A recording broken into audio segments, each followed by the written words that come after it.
After studying this module, you will be able to learn the concept of segment reporting, evaluate the benefits and cost of segment reporting, know the major regulations on segment reporting around the world, explore the key differences between Accounting Standard 17 in India and IFRS 8 on segment reporting, understand the basis of segmentation of a diversified firm, and recognize the important items to be disclosed in segment reports.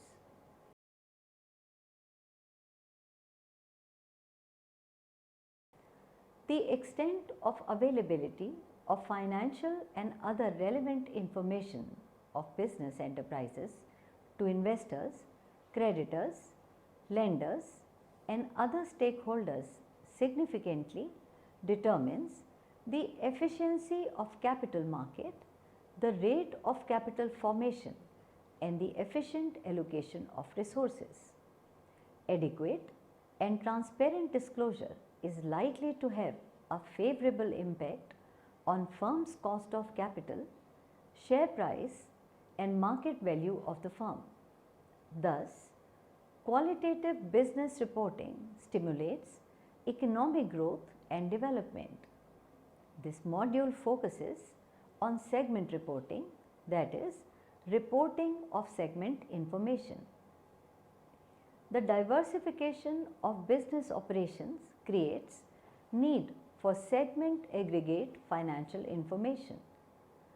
A diversified enterprise either carries on activities in 2 or more business lines or operates in different geographical areas which experience varying degrees of risk and growth opportunities. Thus, the proper evaluation of performance, risk-return profile, and profitability of a diversified entity necessitates provision of segment-wise information of various products, services, industries, and geographical regions. The United States of America mandated disclosure of segment information in the year 1976, while India made it mandatory with effect from 1st April 2001 for specified companies.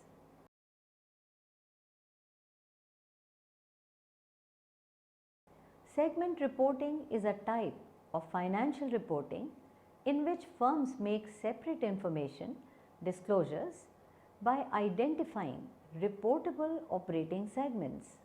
In simple words, segment reporting refers to reporting of financial information according to business lines or geographical areas in which the enterprise operates. The primary objective of segment reporting is to enable investors and other users of financial statements to properly analyze the environment in which the firm carries out business activities. The segment reports address the information needs of users and enable them to make more comprehensive assessment of firm's performance and to take better informed and rational decisions.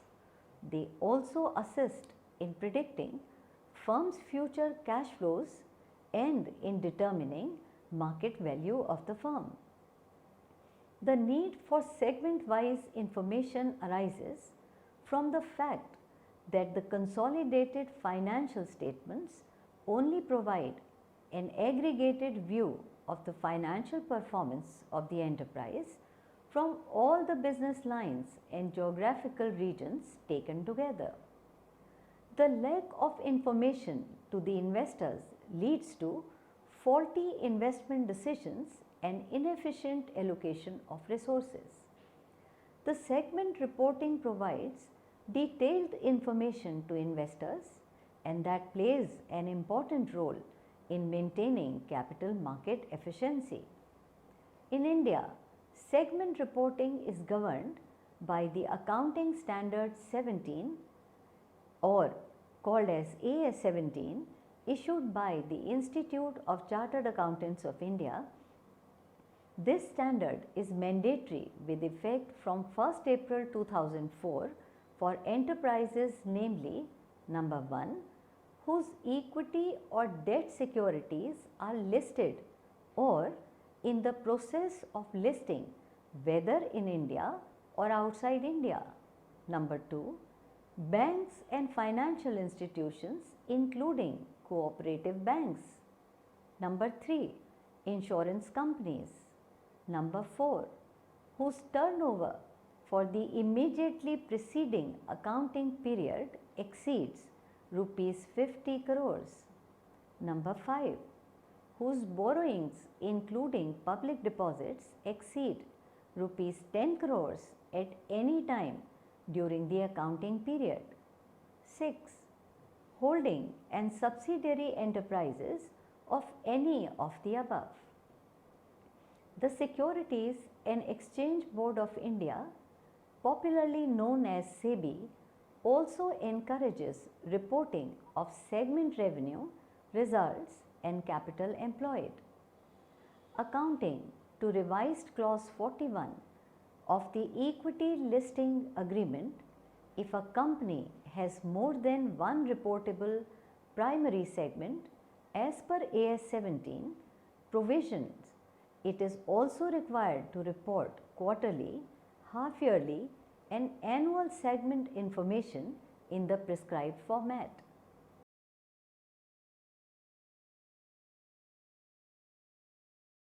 Let us now discuss the benefits of segment reporting.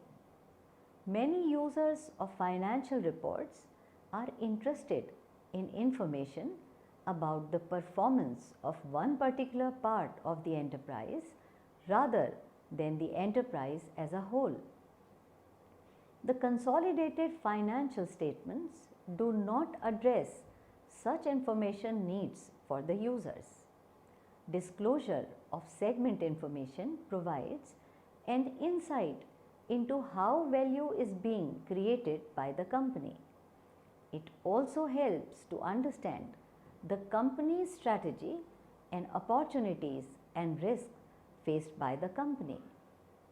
The Financial Accounting Standards Board, popularly known as FASB of USA, has issued FAS 131 on disclosures about segment of an enterprise and related information. The FAS 131 states that the objective of segment reporting is to provide information about different types of business activities in which an enterprise engages itself and the different economic environment in which it operates. According to AS 17 issued by the Institute of Chartered Accountants of India, the segment reporting helps users of financial statements A. for better understanding of the performance of the enterprise, B. for better assessment of the risks and returns of the enterprise, and lastly, to make more informed judgments about the enterprise as a whole. The Chartered Financial Analyst Institute also lays emphasis on the importance of segment reporting for financial analysts. It believes that the segment information is fundamental and integral to the process of financial and investment analysis in order to better understand the economic behavior of a diversified enterprise. The information in segment reports has several benefits for the reporting enterprise, internal users and external users of financial reports.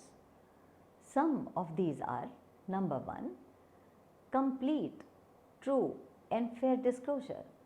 Segment reporting involves disclosure of complete information about the enterprise and all its constituents, resulting in true and fair representation of the operating results and financial position of the enterprise. Number 2, rational decision making and efficient allocation of resources. Segment information enables users to take more informed credit and investment decisions, leading to increase in market efficiency. Number 3, reduction in information asymmetry. Adequate and detailed segment-wise disclosure in segment reports enhances transparency and reliability of financial reports and reduces information asymmetry between company and external users. Number 4, reduction in cost of capital. Segment reporting enables investors to have good quality, comprehensive and disaggregated information about the enterprise. This reduces uncertainty and enhances investors' confidence and thereby reduces cost of capital to the reporting firm. Number 5, equilibrium in market price of shares. Segment-wise disclosure minimizes uncertainties and fluctuations in the securities market, and thus share prices tend to attain equilibrium. Number 6, appropriate valuation of companies. Segmented data enables more accurate predictions and earnings forecasts by financial analysts, resulting in appropriate valuation. 7, better assessment of future prospects and cash flows. Segment reporting enables users to be able to better predict the future performance, profitability and expected cash flows of an organization. 8, identifying profitable and unprofitable segments. For diversified enterprises which operate in different lines of businesses or geographical areas, segment reporting can reveal which areas are profitable and which are unprofitable ventures. Number 9, prevent frauds and manipulations. Increased disclosures about various segments of the enterprise minimizes the chances of occurrences of frauds, errors and manipulations.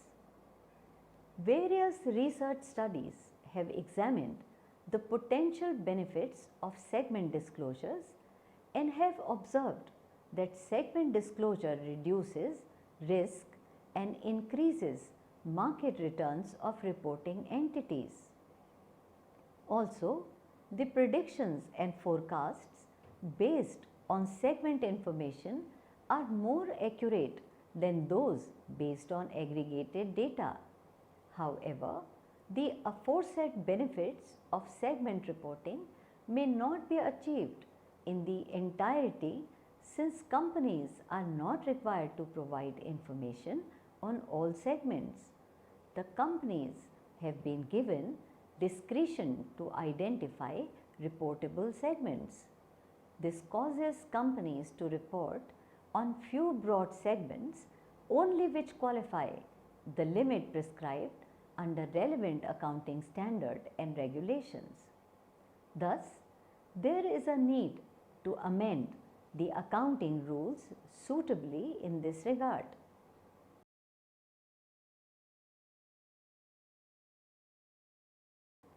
Let us now move on to understand the drawbacks of segment reporting. The opponents of the segment reporting argue that disclosure of segment information involves substantial costs for reporting company, which may outweigh its potential benefits. The purported costs include two major types of costs: the cost of disaggregating the consolidated data to prepare segment reports and cost in terms of competitive disadvantage. The alleged drawbacks of segment reporting are: number 1, the investors make investment in company as a whole, and thus information about segments is not so relevant for taking investment decisions. Number 2, the segment reports also suffer from inherent limitations of financial accounting, that is, non-financial performance is not disclosed in segment reports. Number 3, the competitors will have access to confidential, proprietary and sensitive information about segment profitability, innovation and probable weaknesses, causing competitive disadvantage to the reporting company. Number 4, segment disclosure adversely affects abnormal profit earned by companies in relatively less competitive segments. Number 5, high risk of takeover bids due to revelation of poorly performing segments. Number 6, companies having wide variation in profitability across segments are more likely to aggregate information and manipulate segment information. However, the results of many studies suggest that any competitive disadvantage borne by companies from disclosing segment information is only limited. For instance, the Infosys Technologies Limited discloses information about various operating segments and still has been able to sustain its leadership in the IT industry. In fact, the management prefers consolidated data over disaggregated data to avoid accountability. The board of directors should constitute a committee which monitors and ensures that the managers disclose all relevant information and comply with the provisions of segment reporting in true letter and spirit.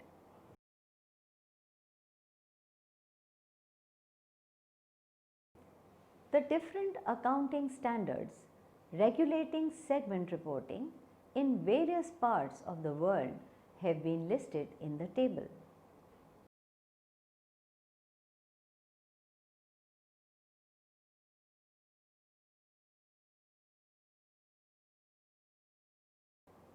Difference between AS 17 of India and IFRS 8. The International Accounting Standards Board IASB issued IFRS 8 operating segments in November 2006, which superseded the IAS 14 segment reporting. IFRS 8 is a principle-based standard which adopts management approach to segment reporting and requires the information contained in internal management reports to chief operating decision maker. It is envisaged that the management approach would reduce the cost of segment reporting, but it might also adversely affect comparability of segment reports. However, the increased usefulness and relevance of segment reports is likely to outweigh the concerns pertaining to its comparability. The key differences between AS 17 and IFRS 8 are: Number 1, AS 17 applies to listed or in process of listing banking, financial, insurance, other companies who qualify specified limit and holding and subsidiary companies of any of the aforementioned companies, whereas IFRS 8 applies to entities whose securities are issued or traded in public market or file or are in the process of filing financial statements with a regulatory body for the purpose of issuing securities in public market. AS 17 identifies business or geographical segments subject to risks and returns that are different from those of other components. whereas under IFRS 8, the concept of operating segments is based on internal management reporting system that prevails under IFRS 8. AS 17 gives precise definition of segment revenue, segment expense, segment result, segment assets, segment liabilities and segment accounting policies, whereas IFRS does not define these terms specifically. AS 17 adopts more rule-based and less principle-based approach. Principle-based and management approaches are followed under IFRS 8. AS 17 requires identification of primary and secondary segments, whereas IFRS 8 does not require identification of primary or secondary segments.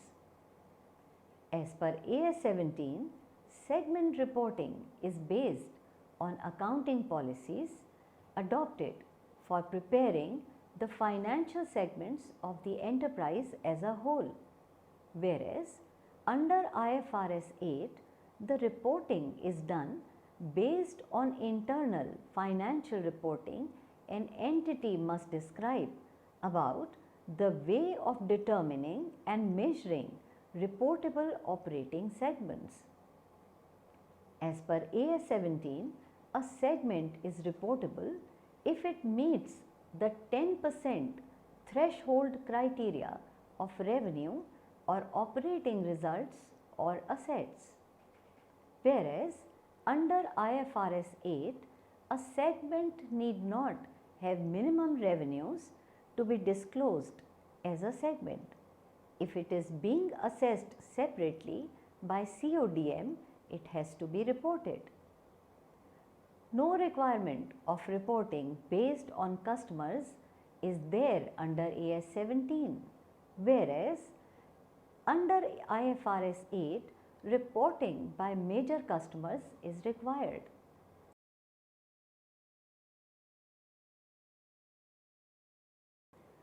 Let us now move on to understand the basis of segmentation. Broadly, there are two types of segments based on line of business, that is business segment, and geographical region, that is geographical segment in which the enterprise operates. A diversified enterprise can be subdivided into different segments according to various bases of segmentation, some of which are: number 1, industry.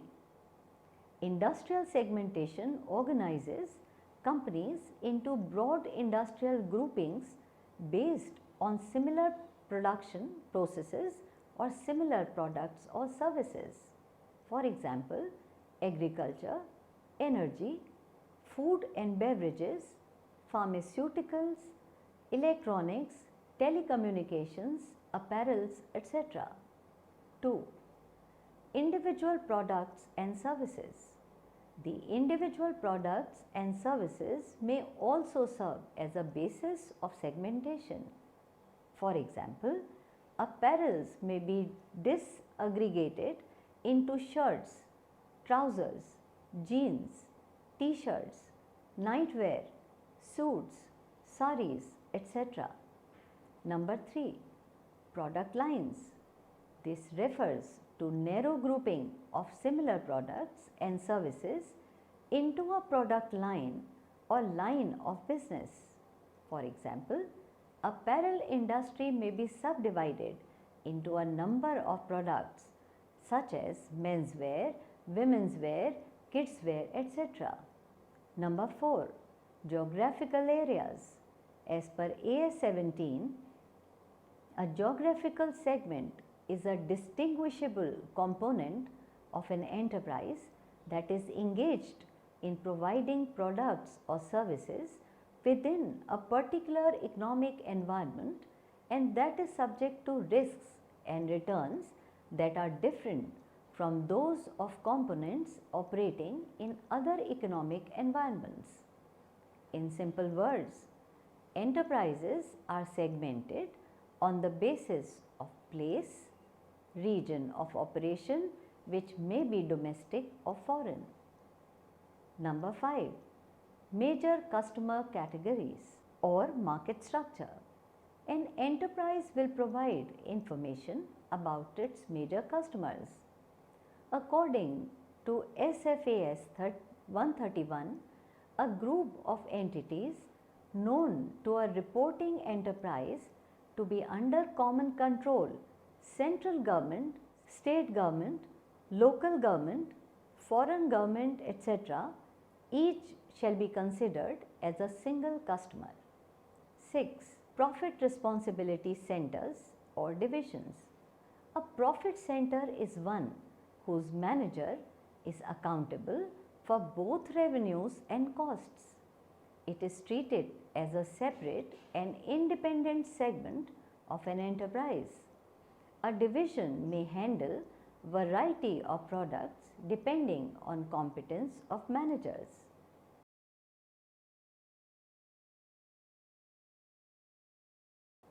Our last topic of discussion is major items of disclosure in segment reports. The segment reports contain detailed information pertaining to financial performance of a various segments of the enterprise. The major items to be disclosed in the segment reports are: number 1, segment revenue. Segment revenue is aggregate of the relevant portion of sales revenue of the enterprise which is directly or on a reasonable basis attributable to the segment and revenue from transactions with other segments of the enterprise.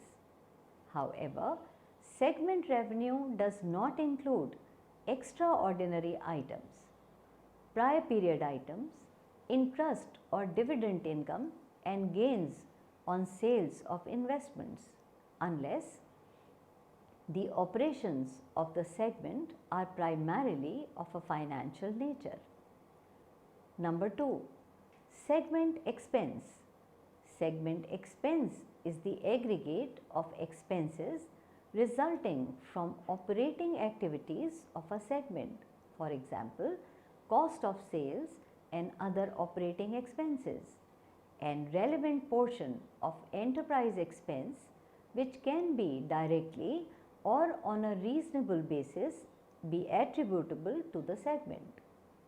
It includes expense pertaining to transaction which other segments of the enterprise, but does not include extraordinary items, prior period items, changes in accounting policies, income tax expense, interest expense, loss on sale of investments, unless the operation of the segment are primarily of a financial nature.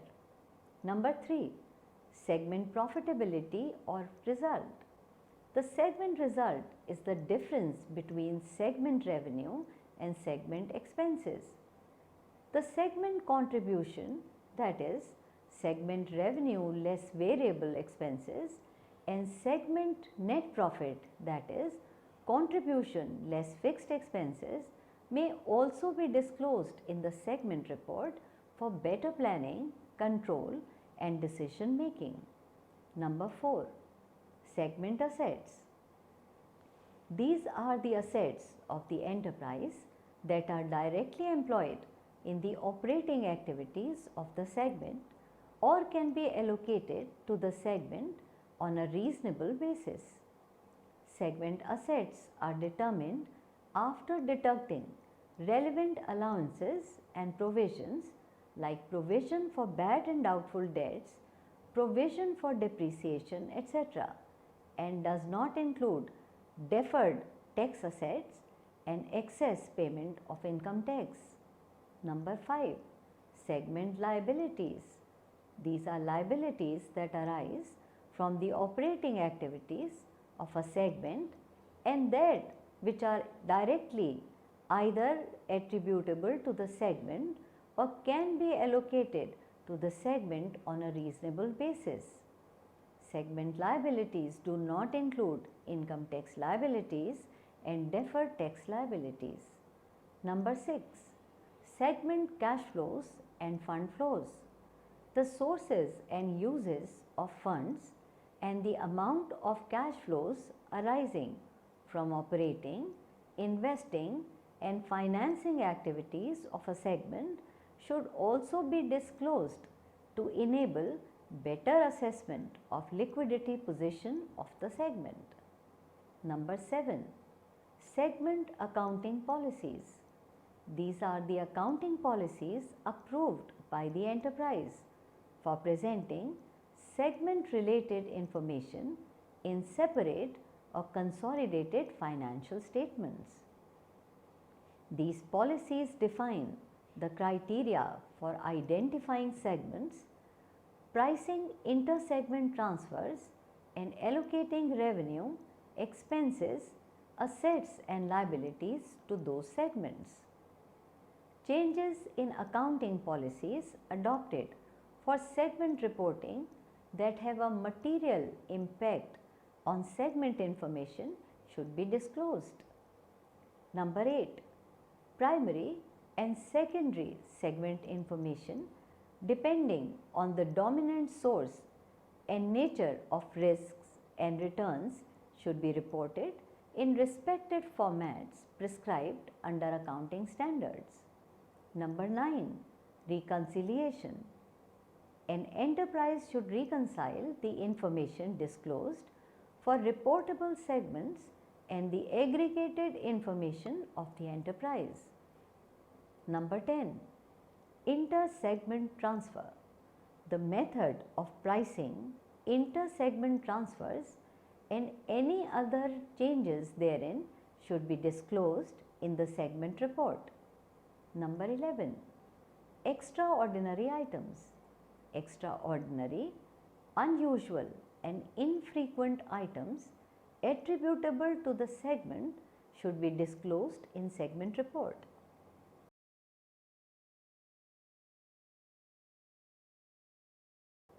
Let us now summarize what we have discussed in this module. Segment reporting refers to reporting of financial information according to business lines or geographical areas in which the enterprise operates. The need for segment-wise information arises from the fact that consolidated financial statements only provide an aggregated view of the financial performance of the enterprise. Segment reporting helps users of financial statements to better understand the performance of the enterprise, to better assess the risks and returns of the enterprise, and to make more informed judgments about the enterprise as a whole. The alleged costs of segment disclosures include the costs of processing and disaggregating the consolidated data to prepare segment reports and the cost in terms of competitive disadvantage. The results of many studies suggest that the potential benefits of segment disclosure outweigh the alleged costs. Moreover, any competitive disadvantage borne by companies from disclosing segment information is only limited. SSAP 25 of UK, AS 17 of India, SFAS 131 of USA and IFRS 8, which is a global standard, are the major standards which are regulating segment reporting in different parts of the world. IFRS 8 adopts management approach to segment reporting in which operating segments are identified on the basis of internal reports that are regularly reviewed by the CODM for resource allocation and performance assessment. There are several bases for segmentation of diversified enterprise, industry, products and services, product lines, geographical areas, major customer profit centers, etc. The major items to be disclosed in segment reports include segment revenue, expenses, profitability, assets, liabilities, accounting policies, extraordinary items, cash flows, funds flow, etc. The board of directors should constitute an audit committee which monitors and ensures that the managers disclose all relevant information and comply with the provisions of segment reporting in true letter and spirit.